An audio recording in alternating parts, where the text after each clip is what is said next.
I got invited to a super deluxe resort to deliver a speech to what I assumed would be 100 or so investment bankers. It was by far the largest fee I'd ever been offered for a talk, about a third of my annual salary as a professor at a public college, all to deliver some insight on the future of technology. As a humanist who writes about the impact of digital technology on our lives, I'm often mistaken for a futurist. And I've never really liked talking about the future, especially for wealthy people. The Q&A sessions always end up more like parlor games, where I'm asked to opine on the latest technology buzzwords, as if they were ticker symbols on a stock exchange. AI, VR, CRISPR. The audiences are rarely interested in learning about how these technologies work, or their impact on society, beyond the binary choice of whether or not to invest in them.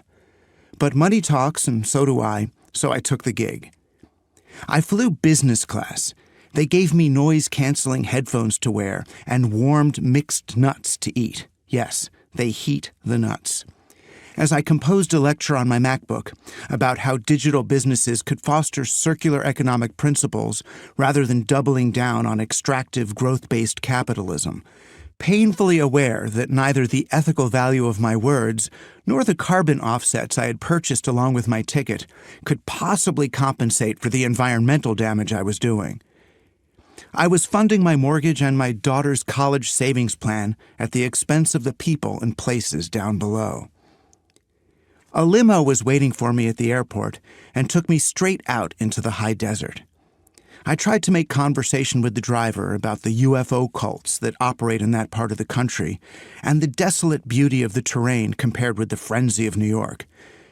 I suppose I felt an urge to make sure he understood I'm not of the class of people who usually sit in the back of a limo like this. As if to make the opposite point about himself, he finally disclosed that he wasn't a full-time driver, but a day trader a bit down on his luck after a few poorly timed puts. As the sun began to dip over the horizon, I realized I'd been in the car for 3 hours. What sort of wealthy hedge fund types would drive this far from the airport for a conference? Then I saw it. On a parallel path next to the highway, as if racing against us, a small jet was coming in for a landing on a private airfield. Of course.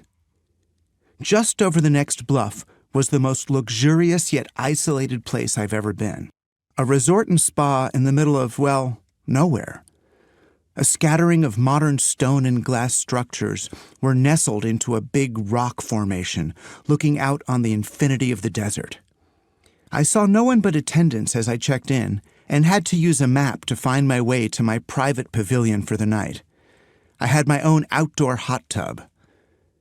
The next morning, 2 men in matching Patagonia fleece came for me in a golf cart and conveyed me through rocks and underbrush to a meeting hall. They left me to drink coffee and prepare in what I figured was serving as my green room. But instead of me being wired with a microphone or taken to a stage, my audience was brought in to me. They sat around the table and introduced themselves. 5 super wealthy white guys, yes, all men, from the upper echelon of the tech investing and hedge fund world. At least 2 of them were billionaires. After a bit of small talk, I realized they had no interest in the talk I'd prepared about the future of technology. They'd come to ask questions. They started out innocuously and predictably enough. Bitcoin or Ethereum? Virtual reality or augmented reality? Who will get quantum computing first, China or Google? But they didn't seem to be taking it in. No sooner would I begin to explain the merits of proof-of-stake versus proof-of-work blockchains than they would move on to the next question. I started to feel like they were testing me, not my knowledge so much as my scruples.